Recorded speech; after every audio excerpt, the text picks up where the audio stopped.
Bore da bawb a chroeso cynnes iawn I chi i'n gwasanaeth ar-leini heddiw yma o Fro Aled.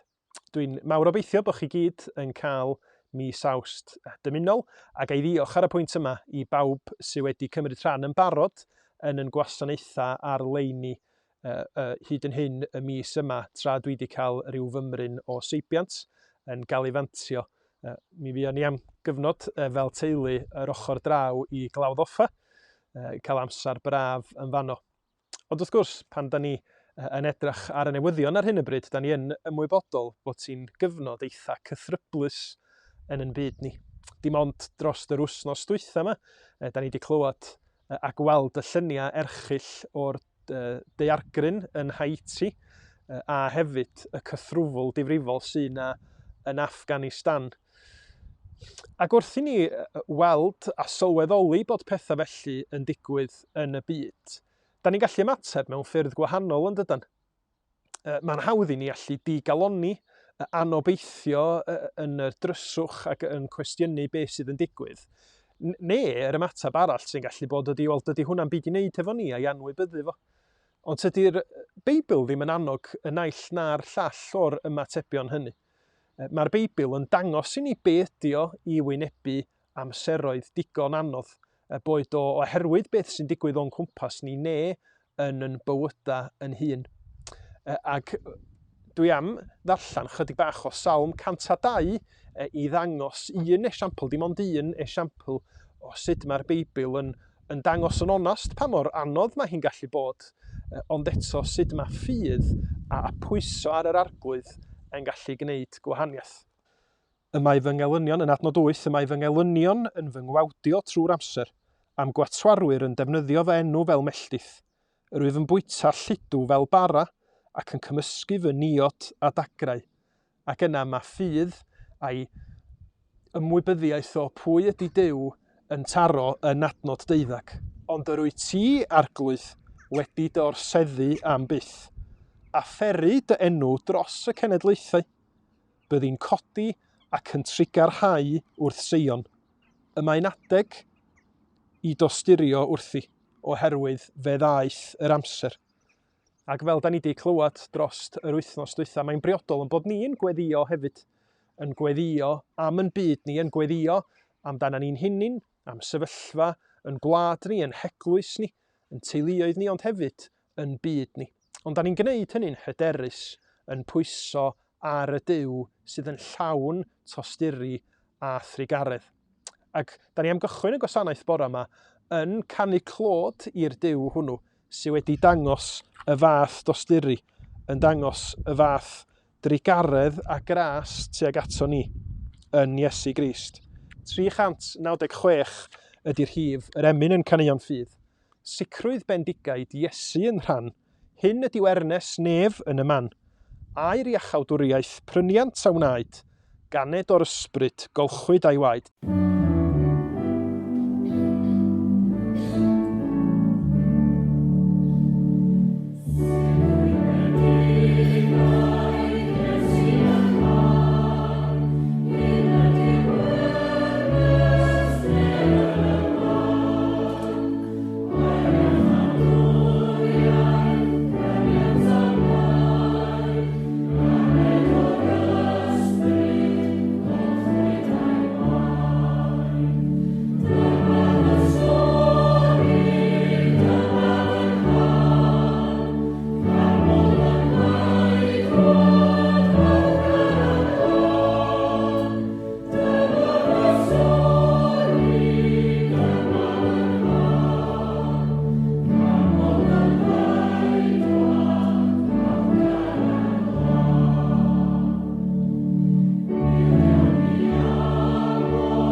Dwch i ni weddio hefo'n gilydd.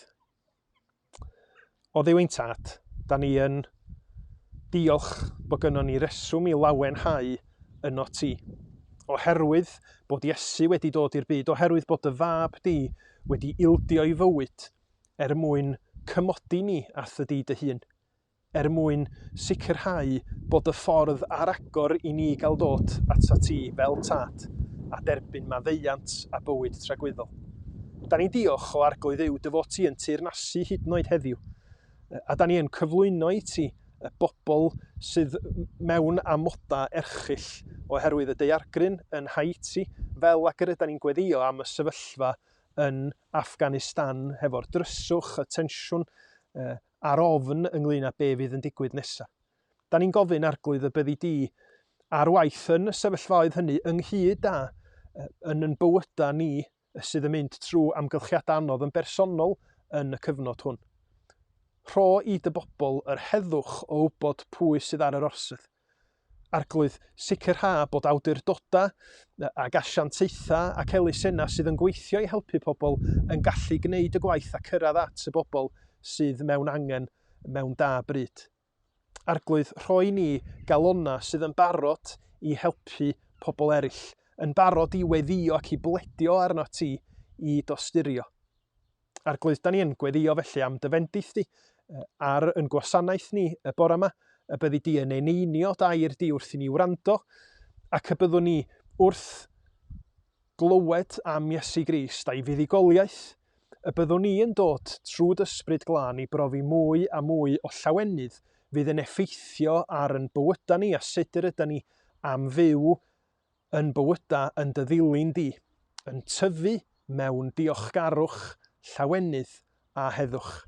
Felly arglwydd eneinia pob rhan o'n gwasanaeth ni a bydd hefo ni dros yr wythnos sydd i ddod, am yn bod ni'n cyflwyno Gwilym, yn cyflwyno'r gair, yn cyflwyno'r gwasanaeth a ni'n hunin i gyd i ti, yn hyderus, yn enw ac yn heiddiant, yn harglwydd Iesu Grist. Amen. Da ni yn mynd eto heddiw at lyfr y Salma i wrando ar y darlleniad ac i feddwl yn fwy. Ond nid fi fydd yn pregethu, ond da ni yn ddiolchgar iawn bod Gwilym Jeffs wedi bod yn barod i baratoi ar yn cyfar ni bore yma. Mae Gwilym yn gyfarwydd i nifer ohono ni yma ym Mro Aled. Enghraifft, mi oedd o'n was priodas i Gwion a Sera Dafydd, ac os dwi'n cofio'n iawn, dwi'n meddwl bod gynno fo gysylltiadau teuluol a nifer ym Mro Aled, ond da i ddim i fanylion rhag ofn i mi gael yr acha yn anghywir. Gwilym wrth gwrs wedi cael i fagu yn yr Wyddgrig, ond bellach yn byw yng Caerdydd, yn briod ac alus ac yn dad i Nel. Mae Gwilym yn dysgu yn athro Saesneg yn y Bari, a mae o'n aelod yn eglwys Ebeneser Caerdydd, a mae a galus a nifer o'r criw yno'n Ebeneser yn rhan o fenter newydd Angor Grangetown, y cychwyn gwaith Cristnogol newydd yn yr ardal honno o Gaerdydd, a da ni wrth gwrs yn dymuno bendith iddyn nhw ar y fenter honno, fel ac yr ydyn ni yn dyheu am weld bendith ar waith Duw ar hyd a lled Cymru. Felly, da ni'n diolch i Gwilym ac yn edrych ymlaen i glywed ganddo fo o air Duw rwan. Wel, bore da iawn chi, a croeso i rwydfa bore yma. Yn amlwg ddim yr amgylchiadau fyddwn ni wedi dymuno.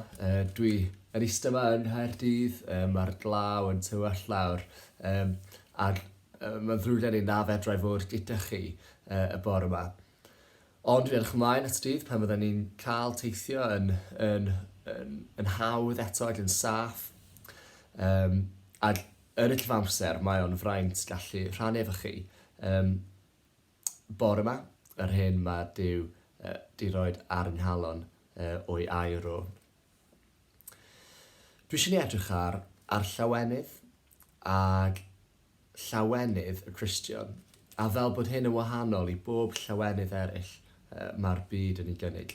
A felly, dyn ni am troi i Salm 98 am ein darlleniad. A byddwn ni'n edrych ar y llawenydd fan yma, Salm 98. Canwch gân newydd yr arglwydd, am ei fod wedi gwneud pethau anhygoel. Mae ei fraich, dref, wedi ennill y fuddugoliaeth iddo. Mae'r arglwydd wedi dangos ei allu i achub. Mae wedi dangos i'r cenhedloedd ei fod yn dduw cyfiawn. Mae wedi cofio ei gariad a'i ffyddlondeb i bobl Israel, ac mae pawb drwy'r byd i gyd wedi gweld Duw yn achub. Dewch, bawb drwy'r byd i gyd, gweithwch yn uchel i'r arglwydd, gweiddi'n llawen, a chanu mawl iddo. Canwch fawl ar y delyn i'r arglwydd, canwch gan hyfryd i gyfeiliant y delyn. Seiniwch yr itglyrn a chwythu'r corn hwrdd. Dewch bawb drwy'r byd i gyd, gweithwch yn uchel i'r arglwydd y brenin. Bwyd i'r môr a phopeth sydd ynddo weiddi, a'r byd hefyd, a phawb sy'n byw ynddo.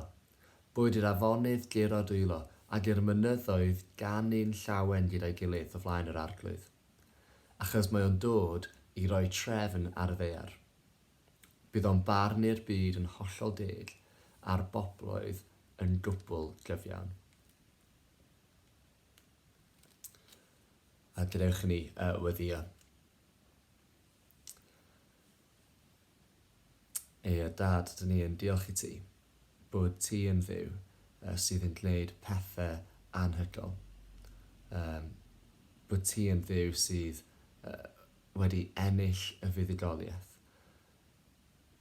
Dduw, dyn ni yn rhoi clod i ti. Dyn ni yn diolch i ti.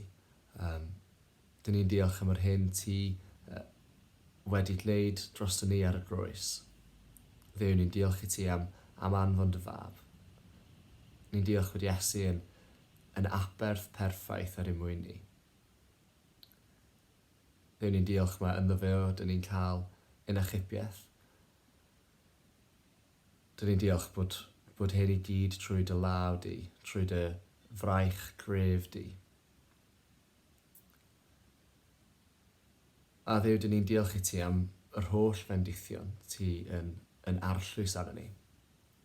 Ni'n diolch am y greadigaeth a am ein iechyd a'n ffrindiau ein teuluoedd.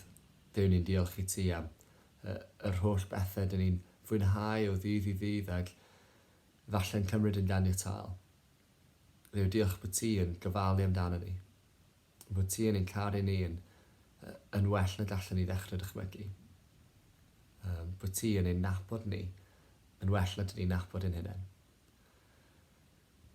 A Dduw, dyn ni'n dod ger dy fron di yn wylaidd ac yn sori am y troion dyn ni ddim wedi dilyn ti, am y penderfyniadau neu'r gweithretoedd neu'r pethau ni wedi deud sy'n hollol groes i ti. Maddau ni.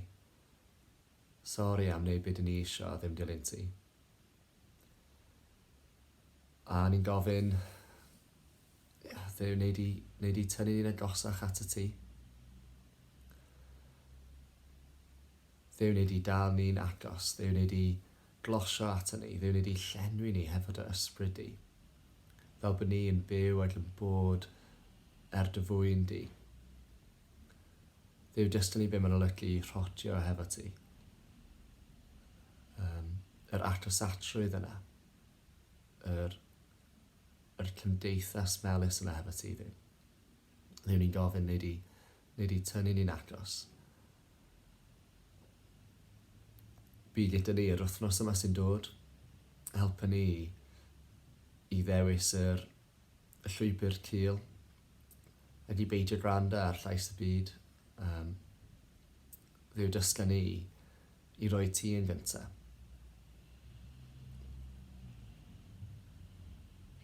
A Dduw, ni'n gwyddio am rheini sydd ddim yn gallu bod yma bore yma.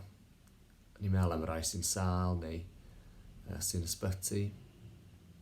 Dduw, ni'n cyflwyno rhai sydd yn isel. Falle rhai sydd mewn galar hefyd. Dduw, wneud i ddod a codi y rhai sydd ar eisaf. Dduw, ti'n gwybod be dyn ni'n mynd trwy. Ti'n gwybod be dyn sefyllfaoedd. Ti'n gweld ein calonau ni. A Dduw, dyn ni'n dod o dy flaen di'n gwbl agored ac yn gwbl onest ac yn gofyn wneud i'n llenwi ni. Cota ni, Dduw. A danfon ni allan wrth nos yma i wneud y waith di clod i ti. Amen. Felly mae'r salmydd yn ein hannog ni i fod yn llawen, i flwyddio y can newydd. A mae Paul yn dydy yn ein hannog ni yn Philippiaid i fod yn llawen am ein bod ni'n perthyn i'r arglwydd. Mae bywyd y Cristion yn ein llawen. Ac os dwi'n hollol onest, mae hwn yn rhywbeth bod fi angen atgoffa fy hun ohono fo y bore yma.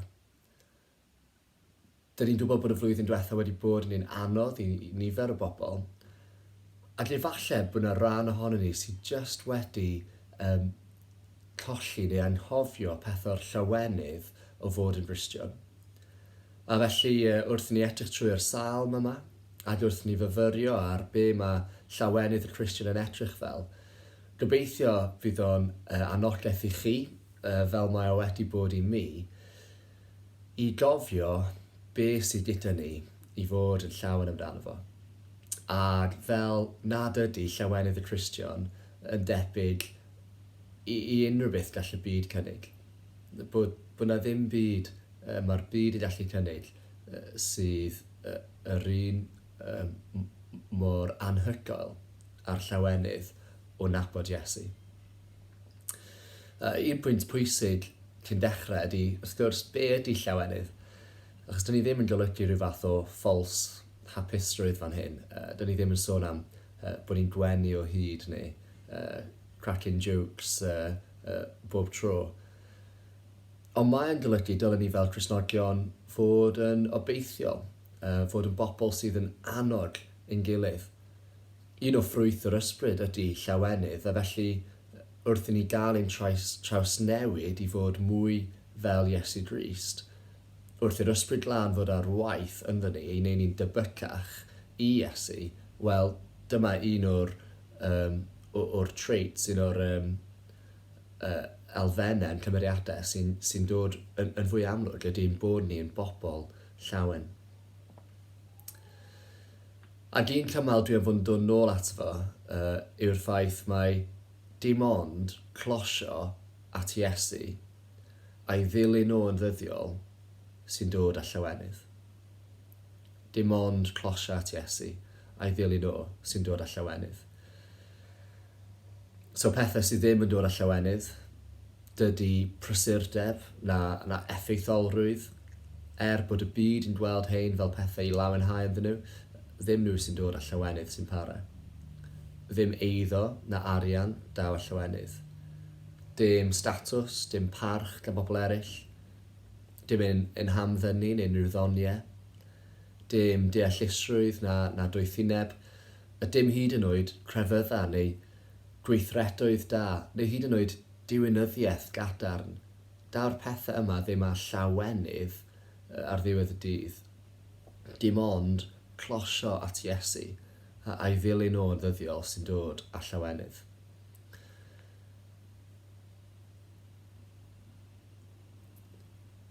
Y rheswm o'n i'n rhoi y pwynt ola na fan yna oedd oherwydd yn bersonol, yn aml fedra i roi gymaint o bwyslais ar yr hyn dwi'n gredu, a'r defodau mod i'n mynd trwy, bod fi'n anghofio mai diben rhain i gyd, pethau da, ond diben rhain i gyd yw cael perthynas agos gyda Iesu, i gallu rhodio gyda Duw.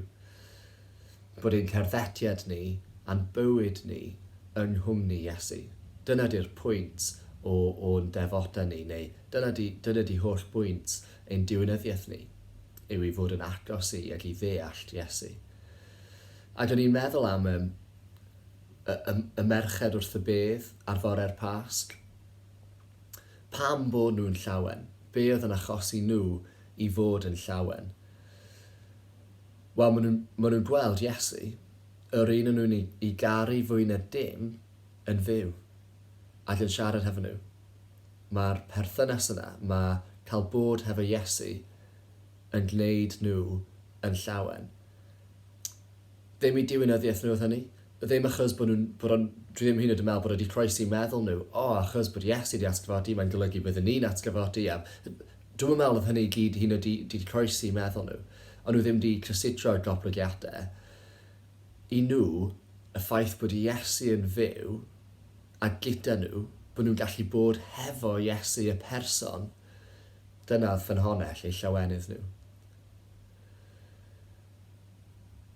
A tybed ydyn ni'n gallu gordymlethu, neu ydyn ni'n anghofio hynny am ein ffydd yn hunain, achos dwi'n gwybod fy mod i. Dwi eisiau'r allosiatrwydd yna at Iesu. Dwi eisiau llawenhau yn y ffaith bod fi'n gallu cael perthynas agos hefo Iesu. Mae dyna di ffynhonnell fy llawenydd i. Bod fi'n gwybod mod i'n cerdded hefo Iesu.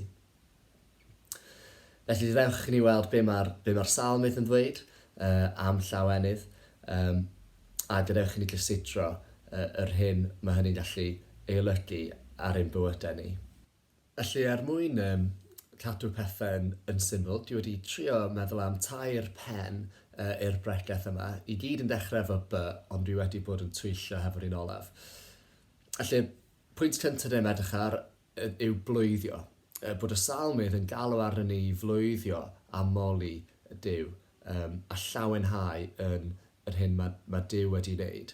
Yn ail, dyn ni'n edrych ar barn, a mae'r salmydd yn sôn am farn Duw yn dod, ond bod hyn hefyd yn rhywbeth ni'n lawenhau ynddo fo. Felly fydd ni'n edrych ar sut bod hynny yn bosib. Ac yn drydydd, dyn ni'n edrych ar, dyma'r un dwi wedi twyllio hefo, bod fel Duw. A bod ni'n cael ein galw i fod yn llawen oherwydd mae Duw yn dduw llawen. Felly blwyddio, barn a bod fel Duw. Felly gyntaf, dylech ni edrych ar blwyddio. Mae'r salmydd yn ein hanoglu yn adnodau 1 a 4 i 7 i ganu a gweiddi i'r arglwydd. Wrth gwrs, dros amser Covid, dyn ni'n wedi medru gwneud hyn o gwbl, fel eglwys, fel cynulleidfaoedd. A dwi'n bersonol, dwi really methu hyn. Dwi wedi gweld o'n anodd bod yn canu atref ar ym mhen fy hun, achos mae'n rhan mor anatod o'n addoliad ni o ddangos ein llawenydd ni. Bod ni yn canu i'r arglwydd, bod ni'n diolch iddo fo am yr hyn mae o'n gwneud, am yr holl fendithion sydd gyda ni, a am bopeth mae'n gwneud yn ein bywydau ni. A rhywbeth arall dwi'n teimlo am canu'n gynulleidfaol ydy mor aml, wrth gwrs dyn ni'n canu gan bod ni'n addoli Duw, ond os dwi'n dod i capel, a dwi actually'n teimlo'n eitha isel ar y dydd yna, mae clywed y dorf yn addoli o'n hwmpas i yn codi'n nghalon i hefyd, ac yn fy annog i. A dwi wastad yn meddwl hynny pen dyn ni yn canu hefo'n gilydd, pen dyn ni'n addoli hefo'n gilydd. Wrth gwrs dyn ni'n addoli Duw, ond mae hefyd yn ffordd o annog ein gilydd, achos mae rai sydd yn teimlo yn llawen neu sydd falle llawn ffydd yn yr oedfa, fel bod nhw yn hybu pawb arall ac yn annog pawb arall hefo'i can. A mae'n rhywbeth sy'n dod â llawenydd i ni. Mae pobl yn dweud bod chi'n canu pen ydych chi'n llawen, a dwi'n meddwl mae addoli hefo'n gilydd hefo effaith o codi'n calonau ni, wrth i ni droi'n golwg at Dduw, wrth i ni recalibratio ein calonau tuag at Dduw. Felly mae canu yn bwysig, mae addoli yn bwysig, ond pam bod ni'n gweiddi a moli ar yr arglwydd? Mae adnod 1 yn deud yn hollol glir am ei fod wedi gwneud pethau anhygoel. Mae adnod 2 yn mynd ymlaen i ddeud mae wedi dangos ei allu i achub. Felly wrth addoli a canu, dyn ni'n atgoffa ein hunain a'n pobl yn cwmpas ni o be mae Duw wedi wneud, y pethau anhygoel, ei allu i achub. A dyn ni'n diolch i Dduw am y pethau anhygoel yna. Dyn ni'n diolch iddo fo am yr achubiaeth yna, a dyn ni'n atgoffa pawb yn cwmpas ni o hynny hefyd. I'r salmydd, wrth gwrs, mae'n cofio hanes Israel, a fel bod Duw wedi hachub nhw o'r Aifft. Mae'n cofio ffyddlondeb Duw i'w bobl yn yr anialwch a yn rhoi cartref iddyn nhw yn wlad yr Iddewyd, a'r holl fendithion wedi rhoi i'r genedl. Ac wrth i ni ddarllen y Salm, yn amlwg, dyn ni'n gweld o'n y ddwy ffordd. Dyn ni'n gweld yr holl fendithion a ffyddlondeb Duw tuag at Israel, ond dyn ni hefyd yn meddwl am weithred anhygoel Iesu ar y groes. Dyma oedd yr achubiaeth, oedd pob achubiaeth arall yn y Beibl yn pwyntio tuag ato. Felly pen mae'r salmydd yn deud bod Duw yn gwneud pethau anhygoel, pen mae'r salmydd yn deud i fod o'n dangos ei allu i achub, i ni heddiw mae'n anatod yn bod ni'n meddwl am ac yn cofio am farwolaeth Iesu ar y groes. Dyma achubiaeth bod Duw yn achub i bobl. Achos mae'r groes yn newid ein bywydau ni yn llwyr. Mae'r groes yn newid ein gorffennol ni, yn newid ein presennol ni a yn dyfodol ni. Mae'r hyn naeth Iesu ar groes yn newid ein bywydau ni'n llwyr. Dewch ni edrych ar hynny mewn bach mwy o fnylder. Yn aml, dyn ni'n cael ein condemnio gan ein gorffennol. Mae pwysau ein gweithredoedd ni, neu'n diffyg gweithredoedd ni, yn gallu bita ar ein tu mewn ni, a'n dwy'n ni o'n lawenydd. A mae hynny'n golygu yn rhy aml yn bod ein presennol ni llawn teimladau o bryder neu teimlo'n isel ac yn ddiwerth. Falle bod ni'n cymharu yn gilydd efo eraill, falle bod ni'n chwilio am statws a gwerth mewn pethau eraill bod y byd yn cynnig. A mae hynny yn arwain at anobeth i'r dyfodol. Dyn ni'n meddwl, bydd pethau byth yn newid. Dyn ni mewn seicl o'r condemniad. Dyn ni mewn perthynas sydd wedi torri hefo'n hunain, hefo pobl yn cwmpas ni a hefo'r byd. Ond mae Iesu, a'r peth anhygoel nath Iesu ar y groes, yn ein hachub ni o pob un o'r rhain. Dim condemniad yn ein gorffennol, dim poeni yn y presennol, a dim anobaith i'r dyfodol. Mae Iesu'n cymryd yn pechodau ni, yn beia ni, popeth o'n gorffennol ni. A mae o wedi ei groeshoelio gyda fo. Does o ddim angen i ni gario baich euogrwydd o gwmpas gyda ni. Yr hyn dyn ni'n teimlo'n eog amdano fo'n gorffennol. Mae Rhufeiniad 8 yn dweud, does dim condemniad mwy yn y rhai sy'n perthyn i'r Meseia Iesu. Does dim angen i ni gario y baich yna. Mae Iesu yn cymryd ein pechodau ni. Mae wedi ei hoelio nhw i'r groes. A mae wedi marw ar y groes mwyn i ni, i ti, bob un ohonyn ni yn unigol. A felly does dim ffordd mwy anhygoel o ddangos beth i'n gwerth ni i Iesu, faint mae o'n ein caru ni. Yn y bod, dyn ni gyd eisiau rwy'n ei garu ni a gyfalu amdano ni, a dyna mae Iesu'n neud am byth, am dragwyddoldeb. A mae hynny'n newid y ffordd dyn ni'n gweld ein hunain yn y presennol. Mae yna werth, mae yna statws, mae yna gariad tuag ato ni, cariad mwy na gallwn ni ddychmygu. A fwy na hynny, mae o'n rhyddhau ni i'r dyfodol. Mae Colosiaid 2 yn dweud, buwch farw gyda'r Meseia, a dych chi wedi'ch rhyddhau o afael y dylanwadau drwg sy'n rheoli'r byd yma. Dyn ni'n gallu byw yn wahanol i fel mae'r byd yn dweud i ni fyw. Dyn ni'n byw hefo gobaith yn y dyfodol. Dyn ni'n byw efo gobaith bod Duw ar waith yn ni, yn ein perffeithio ni, bod ei ysbryd yn byw yn ni, yn arwain ni, yn annog ni, yn newid ni, ac yn gwneud ni'n debycach iddo fo. Ac wrth gwrs, mae gyda ni yr gobaith yna bod marwolaeth wedi ei drechu, bod bywyd trygwyddol hefo Iesu o'n blaen ni.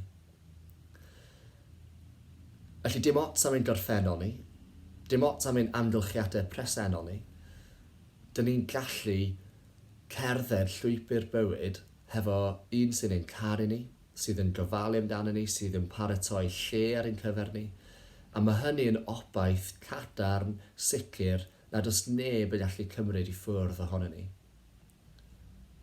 So pe mae'r Salmydd yn deud ac yn blwyddio canu, mae Duw wedi gwneud pethau anhygoel. Fel Cristnogion, dyn ni'n gallu amenio hynny. Mae o wedi dangos ei allu i achub, eto, rhywbeth i ni lawenhau ynddo. Mae Iesu wedi gwneud rhywbeth anhygoel ar y groes. Mae o wedi dangos ei allu i achub ni. A mae hynny yn dod â cymaint o lawenydd. Dyn ni'n gallu closio at Iesu, dyn ni'n gallu cael perthynas hefo fo. Ac pa mor dda ydy hynny ni atgoffa'n hunain a'n gilydd wrth i ni addoli Duw trwy canu a gweddio a diolch iddo fo. Trwy'r hyn mae Iesu wedi wneud, trwy'r peth anhygoel yma, gallwn ni fod mewn perthynas agos efo Iesu. Am lawenydd, dim condemniad, ond cariad. dim teimlo'n ddiwerth na'n eog, ond teimlo llawn cariad a fel bod gwerth enfawr dros ein bywydau ni. Dim anobaith i'r dyfodol, ond gwybod bod yna lle'n cael ei paratoi ar ein cyfer ni, yng nghwmni'r un sy'n caru ni fwyaf. Dyna rhywbeth i ni lawenhau drosti. Yr ail bwynt wedyn ydy y ffaith bod barn Duw yn achosi ni lawenhau. A mae'r salmydd yn annog ni i orfyleddu gyda fo bod Duw yn dod nôl i farnu y ddeiar. Mae'n annog y byd ar greadigaeth gyfan i fod llawn lawenydd. Un darn sydd bach yn od wedi bod yn gofyn i'r afonydd glapio, be bynnag mae hynny'n edrych fel. Ond mae'r neges yn ein clir. Mae eisiau i bob peth sy'n bodoli, y lawenhau bod yr arglwydd yn dod nôl a bod o'n dod i farnu y greadigaeth. Rwan, i fi, mae hwnna'n swnio bach yn od. Dwi wastad wedi bod ofn barn Duw. Ers pryd mae barn ni wedi bod yn rhywbeth da, achos mae barn yn golygu bod yna ddedfrydiaeth, yn golygu bod yna gosb, yn golygu bod yna ganlyniadau. Pam os ni'n llawenhau yn hyn? Wel, wrth i ni glosio at Iesu, fel Cristnogion, dyn ni'n nabod ei rinweddau fo, fel un sydd yn hollol deg a sydd yn hollol gyfiawn. Oherwydd i'r Cristion, mae barn Duw yn rhywbeth i lawenhau ynddo fo. Mae o'n dod a trefn. Ac bod ni mor ymwybodol o'r hyn bod ni'n neud sy'n mynd yn erbyn trefn Duw, dyn ni barod i edrych ar y ffaith fel bod ein maddeuant ni yn Iesu. Bod dim condemniad ynddo ni mwyach. Bod Iesu wedi cymryd y gos, mae wedi cymryd ein pechod ni. I'r Cristion mae Duw yn cynnig maddeuant. Felly sut bod hyn yn newyddion da pam dylai'r byd i gyd orfyleddu? Wel, efallai un ffordd o edrych arno fo, efallai bod hyn yn gor-symleiddio, ond dyn ni gyd yn hoffi gwylio gêm pêl-droed neu rygbi sydd hefo dyfarnwr teg. Falle bod ni gyd ddim yn mwynhau gwylio pêl-droed neu rygbi, ond os dyn ni yn mwynhau gwylio gêm o pêl-droed neu rygbi, dyn ni'n hoffi bod y dyfarnwr yn un teg.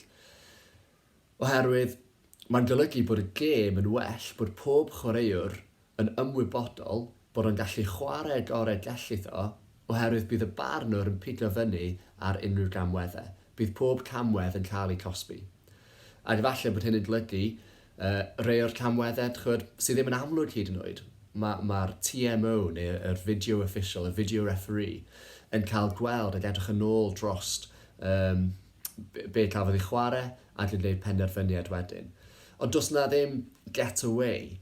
Mae hwn yn anogaeth i'r chwaraewyr i ddilyn y rheolau ac i wneud yn siŵr i bod nhw'n chwarae'n gywir ac yn chwarae gorau allan nhw. Mae dyfarnwr teg yn dod â trefn ac yn galluogi gêm teg a'r chwarae gorau.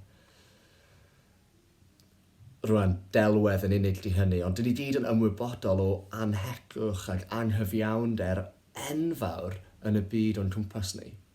A dyn ni gyd yn ymwybodol o'r poen a'r galar mae hyn yn achosi. A gallwn ni weld hyn ar lefel personol, ond dyn ni hefyd yn gweld hyn ar lefel cymunedol. A dyn ni'n gweld yr poen a'r galar oherwydd anghyfiawnder yn un pentrefi a'n trefi. Dyn ni'n gweld hyn ar draws ein glad. Dyn ni'n gweld fel bod rhai gwledydd cyfan yn teimlo pwysau anghyfiawnder ac anhegwch. A gallwn ni dorri calon. Gallwn ni feddwl, does na ddim byd bod ni'n gallu gwneud. Ac wrth gwrs, mae Duw yn galw ni fod yn actif ac i ddangos rhinweddau i deyrnas o yn y sefyllfad yma. Ond hefyd, fedrwn ni dal ymlaen yn y gopeth yna bod Duw yn cadw rheolaeth, bod Duw yn ei farn yn dod â iachad i'r sefyllfaoedd yma. Oherwydd, does na neb yn mynd i cael get away. Does dim anghyfiawnder yn mynd heb i Dduw sylweddoli amdano fo. A mae hyn yn rhoi gopeth i ni.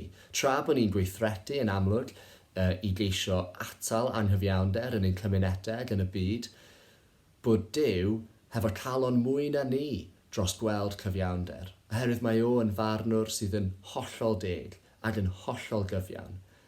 A bydd o'n dod yn ôl un dydd, bydd o'n dod yn ôl i roi trefn ac i farnu yn hollol deg. Ac ultimately, dyna dyn ni'n credu yn bydd Iesu yn dod yn ôl mewn ysblander y dydoniant. Bydd deiar a creadigaeth newydd. A mae'r pethau yma'n swnio allan bach yn wacky, dyn ni ddim yn myfyrio arnyn nhw lot, allan bod ni ddim yn myfyrio arnyn nhw digon. Ond pan mae pethau'n anodd, pan mae pethau yn bwysau rhy trwm arnyn ni, bod yr hyn dyn ni'n mynd trwy ddefo yn y presennol, neu'n gweld, neu'n profi ar hyn o bryd yn anodd, mae o mor bwysig bod gyda ni'r gopeth yna i ddal arno fo, i edrych ymlaen tuag ato fo. I'r Cristion mae bywyd tragwyddol o'n blaen ni. Bywyd yn hwmni Iesu, yn ein cartref nefol ni. Ble bydd dim datre, dim poen, dim tristwch, dim marwolaeth. Ond mi fydd yna llawenydd. Llawenydd sydd yn para, a llawenydd fydd yn para yn dragwyddol. Mae Paul yn dweud yn ei lythyr at y Thessaloniad, byddwn ni gyda'r arglwydd am byth. Felly wrth closio at Iesu a'i ddilyn o'n ddyddiol, mae'n dod â llawenydd sy'n para. A ddim just llawenydd sy'n para am enaid fyr, ond un sy'n para hyd tragwyddoldeb. Oherwydd byddwn ni gyda Iesu am byth. A'r pwynt ola felly, dyma'r un lle ni'n slightly twyllio, hefo fan dechrau hefo by, yw bod fel Duw. Os o'n i'n cymryd cam i ffwr o'r Salm ac i feddwl yn fwy cyffredinol am llawenydd, os mae diben y Cristion yw i nabod Iesu a'i ddilyn o, yna mi ddaw hynny a llawenydd oherwydd mae Duw yn llawen. A dyn ni'n efelychu yr hyn dyn ni'n ei garu. Mae yna joc yn teulu ni, os ydych chi'n cyfarfod mam a dad unrhyw le, yn wedig os ydych chi'n mynd cerdded neu mynydda, maen nhw'n aml iawn yn gwisgo his and hers. Chi'n nabod y cyplau sydd fel hyn? A falle bod chi yn dwpl sydd hefyd yn gwisgo his and hers. Yr un siaced maen nhw'n wisgo, jyst bod dad hefo'r fersiwn i ddynion a bod mam hefo'r fersiwn i fenywod. Ac mae'n joc teuluol, ond sy'n os gan nhw amdano fo. Ond dros amser, wrth nhw wario amser efo'i gilydd, maen nhw'n dechrau efelychu ei gilydd yn ei dillad, yn amlwg, ond hefyd yn y ffordd maen nhw'n siarad, a hyn yn y ffordd maen nhw'n gweld y byd. Fedrwch chi ddeud bod nhw'n his and hers, efo mwy na just yr hyn maen nhw'n wisgo eu cwt mynydda, maen nhw actually yn ei ffordd maen nhw'n gweld y byd yn efelychu ei gilydd, o wario amser efo'i gilydd. A dyn ni fel dilynwyr Iesu yn ceisio i efelychu o. Dyn ni eisiau bod mwy fel fo. A tro ar ôl tro, dyn ni'n gweld yn y Beibl bod Duw yn dduw sy'n llawn cariad, sydd yn llawenhau yn ei bobl. A felly dylen ni hefyd fod llawn cariad ac yn llawen. Efallai llefydd mwy amlwg i weld hyn yw damhegion Iesu. Dyn ni wedi gwybod am y ddameg o'r geiniog sy'n mynd ar goll. A wedyn pen mae'r ddynes yn dod o hyd i'r geiniog, mae yna barti, mae yna gorfoleddu fod o wedi cael ei ffeindio. Yn yr un ffordd, y ddameg o'r ddafad golledig, yn dangos fel bod Duw yn gadael y praidd i chwilio am yr un yna, aeth am dro i ffwrdd o'r praidd. A mae'n cael parti pan mae'n dod o hyd iddo fo. Mae'n deud wrth ei ffrindiau, mae eisiau rhannu y llawenydd yna.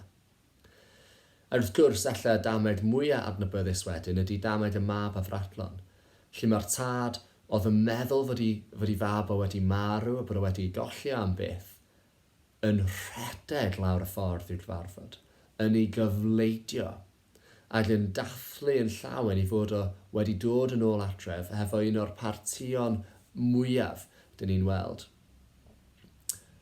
Dyma sut un ydy Duw.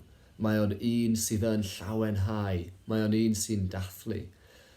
A dwi'n meddwl yn aml fel Cristnogion, dyn ni lot llai parod i ddathlu ac i ddangos llawenydd nag ydy ein Duw. Dyn ni mwy uptight. Dyn ni wedi ein mygu gan parchustrwydd.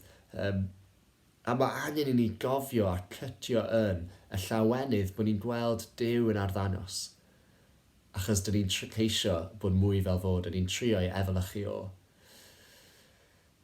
Felly gloi, mae bod yn Gristion yn dod â llawenydd. Llawenydd na all y byd gynnig. Pam? Wel oherwydd dim ond trwy nabod Iesu a'i ddilyn o'n ddyddiol daw llawenydd. Oherwydd daw llawenydd o'r ffaith bod ni'n blwyddio ac yn atgoffa ac yn cofio yr hyn mae o wedi wneud dros ni. Daw llawenydd o'r ffaith bod na barn, bod Duw yn un sydd yn deg, bod Duw yn un sydd mewn rheolaeth. A daw llawenydd o'r ffaith bod ein Duw ni yn dduw llawen wrth bod ni yn ei efelychu. Dwi jyst eisiau ni feddwl cyn bod fi'n gorffen mewn gweddi rwan. Pwy ydych chi'n ei garu mwyaf yn y byd? Pwy yw'r person yna bod chi yn caru mwyaf? Ella gŵr neu draed neu priant neu ffrind? Pam? Pam bod ni'n caru y pobl yma? Yn aml iawn, mae oherwydd bod ein perthynas ni hefo nhw yn gwneud gwahaniaeth yn ein bywyd ni. Mae yna ddibyniaeth yna. Mae yna mwynhad o'i cwmni. Mae yna sgwrsio cyson. Mae yna chwerthin. Ella bod ni wedi bod trwy lot efo'n gilydd. Ella bod ni'n helpu'n gilydd allan. Ella bod nhw'n wneud chi'n berson gwell. Ella bod nhw'n helpu chi i fod y person yna ydych chi eisiau bod. Ella bod chi'n helpu nhw i fod yn berson gwell. Ond mwyaf oll, mae oherwydd fel arfer bod yna lawenydd yn y perthynas yna. Dyma fel gall ein perthynas efo Iesu bod.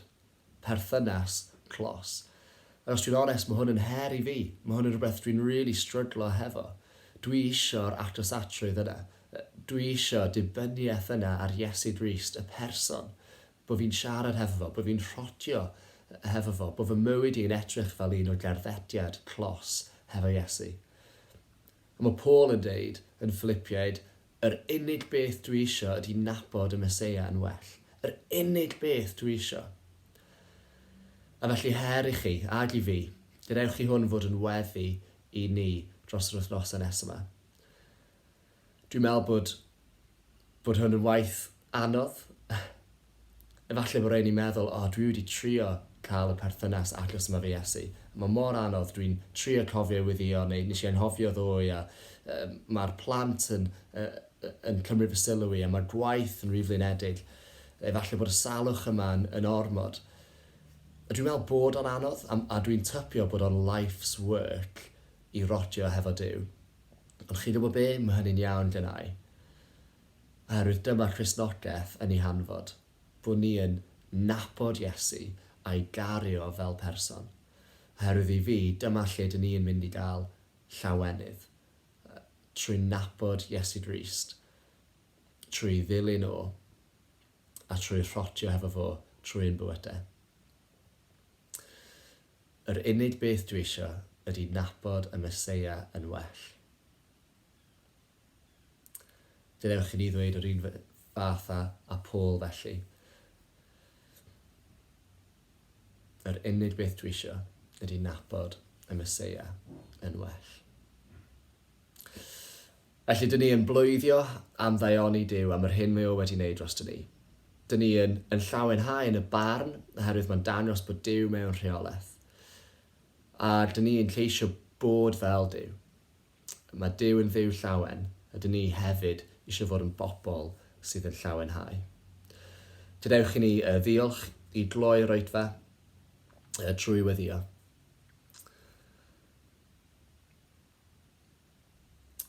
Dad, dyn ni'n diolch i ti.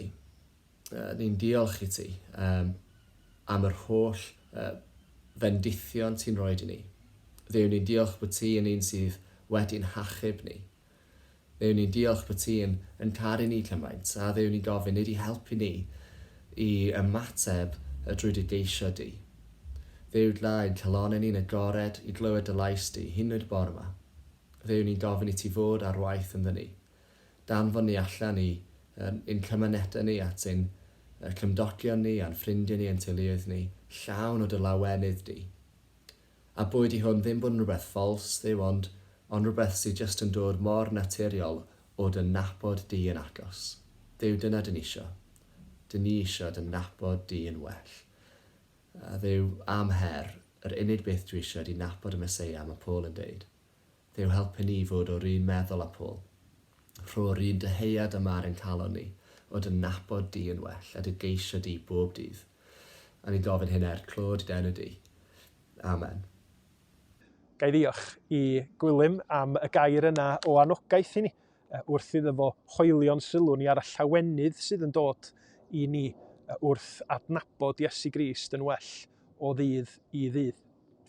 Da ni am orffan felly yn Gwasanaeth y bore yma yn canu hen emyn o waith Dafydd Morris sydd yn sôn am yn dyhead ni i nabod Iesu Grist yn well. 291 yng Nghaneuon Ffydd. Na dim fodloni ar ryw rith o grefydd heb ei grym, ond gwir adnabod Iesu Grist yn fywyd annwylim. Pob endith i chi.